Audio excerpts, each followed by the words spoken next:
Lakini venye nilikuwa kwa nyumba nikaita mtu na akakuja akaniona mama, akaniambia hii maneno wacha tutafute mwenye atafikia, na akaniambia tunaweza tafuta Musiria, ana handle kesi za wamama vizuri sana na hana uoga. Sasa ndio akaniambia sasa Musiria naye kumpata tutampata aje. Akaniambia niko na namba ya Chokora wa Nairobi, na akachukua namba ya Kanja Chokora akanipea, na Chokora yeye hakuigino, akachukua hiyo story haraka haraka, hata tukumpigia mara mbili, akachukua akaniambia Musiria nitapata, lakini sasa story yako nipe story yako ndio nipatie Musiria, sasa ndio ajue venye kwenye ataanza. After 2 minutes ndio nikaanza kuona watu wananipigia simu kuniuliza ni nini wanaona Facebook. Sasa kuingia huko nikapata naye Chokora ameweka vituko zake. Yeye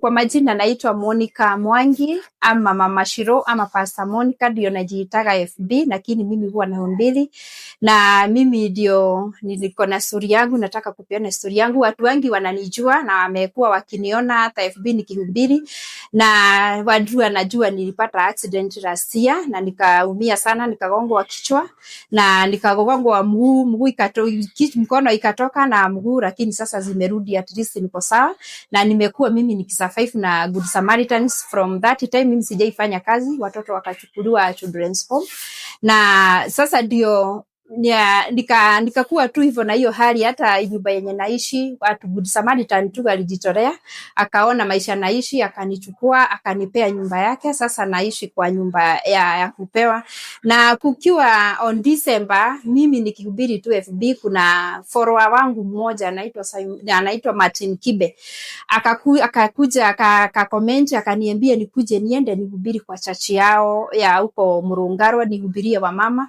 na mimi nikamwambia siwezi hubiri hata venye unaona nikihubiri FB. Mimi nimegongwa, nilifanya accident, nimegongwa kichwa na mkono, sitembeagi, mimi niko tu kwa nyumba. Ndio akaniuliza kama anaweza kuja kunitembelea, na nikamwambia ni sawa, watu wanakuja kunitembelea ni sawa, hautaniulizwa kunitembelea. Na ndio akakuja on January date 11 akakuja kwangu, na akakuja akaomba sana, aliomba sana, na akaniambia kama anaweza peleka watu wetu nje, na nikamwambia ni sawa. Akaniambia nimpe dokumenti zao, nikampea. Na sasa ndio after kuona document na maombi mingi, sasa ndio akaniuliza kama anaweza penda kuolewa. Nikamwambia sasa siwezi penda kuolewa, mimi niko mgonjwa, na hiyo miaka yote nimekaa kutoka 2016 hiyo peke yangu, ninataka kwanza kufocus na watoto wangu. Ndio akaniuliza kwani umenichukia sababu mimi ni mzee ama ni mweusi? Nikamwambia hata sio wewe, watu wengi wameniuliza, lakini si kwa saa hii si uko ready kuolewa. Ndio akakuwa mnyama, akakuwa arrogant, akanishika hii mkono yenyewe, alinipata nilikuwa na uchungu sana, hata kukula sikuwa naweza. Akanishika mkono hii yenye nimeumia, akarudisha chini, akakuwa mnyama kabisa. Na kwa nyumba sasa hiyo tulikuwa tu kwa nyumba yangu, alinipata tu hapo na kijana mwenye tunakaaga na yeye. Sasa kijana venye alifika ilikuwa on Sunday. Kijana akaniambia mama acha niende church, sababu sasa yeye wageni wakikuja huwa anatoka anaenda anatembea alafu anarudi. Sasa huyo ilikuwa Sunday on saa 8, alikuja kwangu by saa 4. Sasa yeye alikakuja akahubiri akaomba, by saa 8 ndio alikuwa mnyama. Sasa venye nilimpea document ndio anataka sasa kutoka, ndio akakuwa mnyama na akashika mkono yangu akarudisha nyuma, na akaniambia ati namdharau sababu yeye ni mzee. Alafu sasa akaanza mpaka kunirarudia nguo, kunishambulia yenye hata kama ni mtu mdogo, ni mtoto mdogo ama shosho ni kukufa angekufa, lakini Mungu akanisaidia.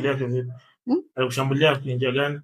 Alinishambulia, venye alichukua hii mkono yangu akarudisha nyuma, nikajaribu kuscream kwa broti ya kuku wa mtu. Ilikuwa on Sunday na hakuna watu wengi. Sasa venye sasa mimi nilishindwa kabisa nitafanya nini, nikaachana tu na yeye. Nililia mpaka sasa sauti sikuwa na sauti. Sauti ilikuwa imeisha kabisa. Sasa ndio akanirarulia manguo na akanirepu venye nilibreed sana sababu ni mtu mkubwa na alingangana na mimi sana. Lakini sasa kenye kilifanya kwanza niweze, hii mkono ilikuwa imechomoka, alishika akarudisha nyuma. Sasa venye alirudisha mkono nyuma ndio sasa nikalemewa na uchungu, kichwa nasikiaga kizunguzungu, sitembeangi sana. Hivyo tu ndio sasa akaweza kunishika. Then hizo document zote akachukua mpaka ID yangu akatoka nazo akaenda. Sasa venye alienda mimi nilikuwa na uchungu sana, hata sikuweza kuambia mtu nimeachwa na uchungu. Nilikaa tu kwa nyumba, mimi nilikuwa nalia. Alafu sasa siku ya 3 ndio nikaona wacha niingie kwa page. Niliingia kwa Facebook yake, nikauliza ni pastor.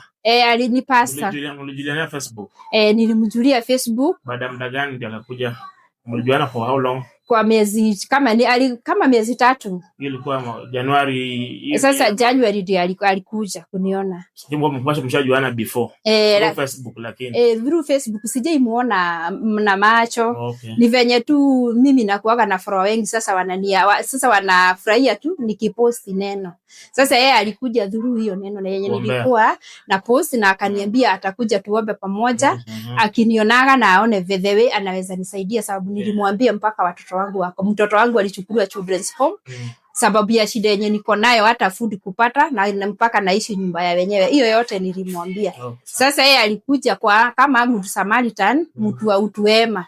Sasa venye alikuja sasa ndio akakuwa mnyama na akanifanyia hicho kitendo. Sasa after kukaa tu kwa nyumba mimi nalia, mtu alitoka alienda, ndio nikaingia kwa page yake nikauliza mtu yeyote anaweza kuwa na information kuhusu huyo pastor aniambie. Sasa ndio watu wakaja kwa FB yangu kwa messenger na wakaniambia pole sana mam, niko na almost 30 ladies wenye wanasema hiyo ndio anafanyanga. Mpaka watu wao wakaniambia pole mam, hiyo ndio tabia ya huyo mzee na tunaijua sana, na pole kama umefanywa kitendo hivyo ndio anafanyaga wa mama na anafanya nini na anahepa. Na mtu mmoja akaniambia huyo pasta hata kuagi wa Kinango anakuanga, wewe mtafute kwenye anakuaga, na yeye mtu tu akasikia huruma akaniambia nipe namba yake nimulike kwenye hapo. Sasa venye alimulika akampata Maima hiyo.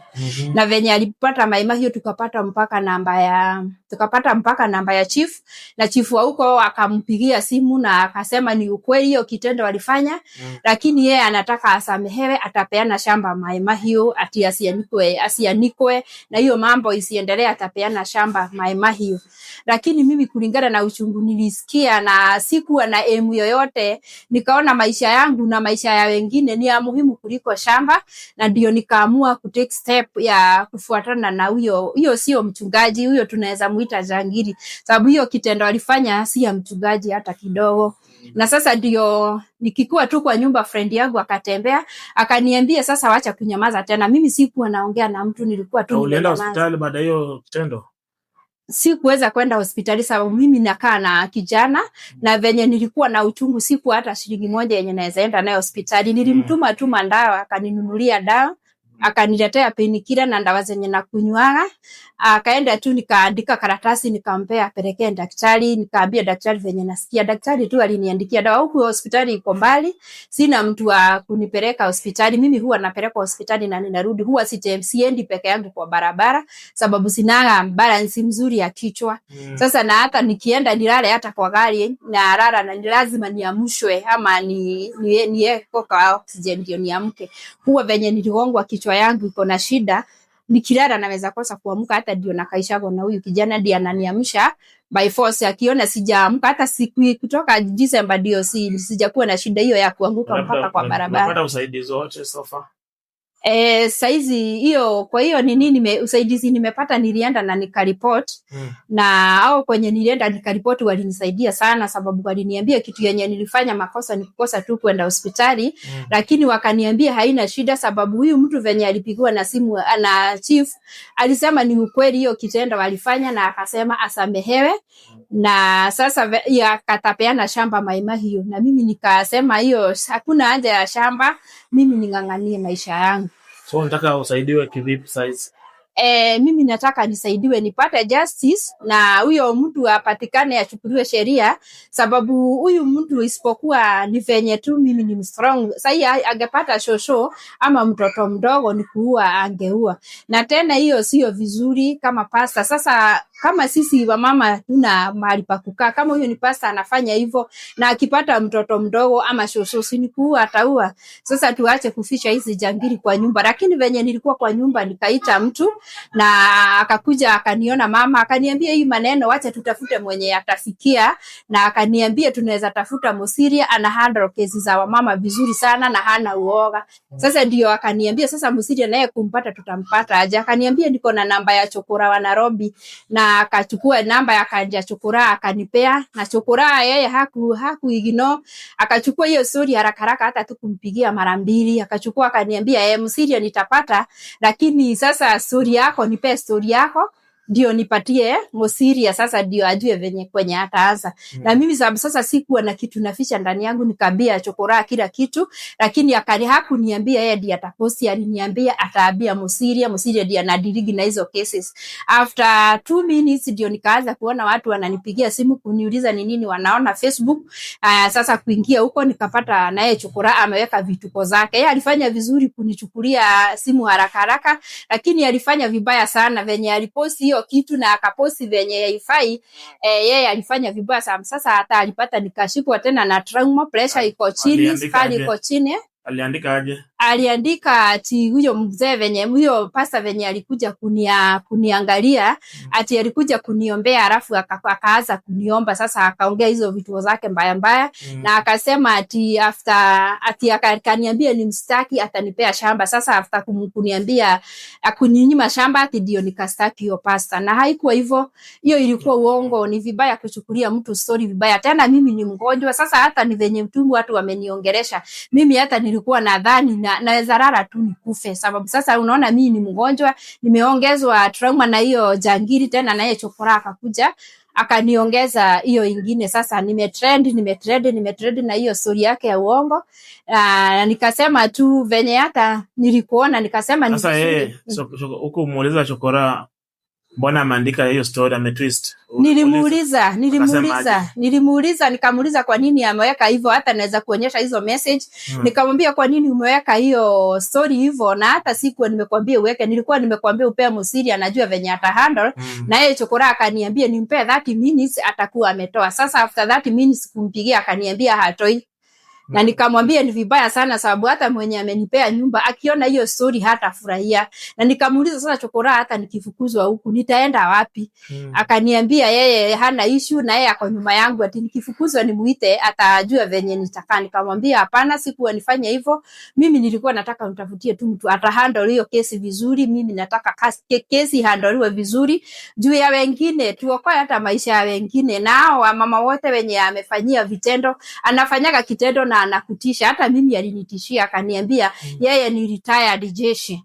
Na sasa nikijaribu kusema hiyo maneno nitaonana na serikali. Sasa ameishi ananitishia tu, hata messages kwa hapa kwa simu, na akaambia chifu wake yeye, sababu nimemwanika Facebook, ati ngoje tu tupatane kotini, ataitwa kotini, ataenda jaji amhukumie venye ataona ni vizuri.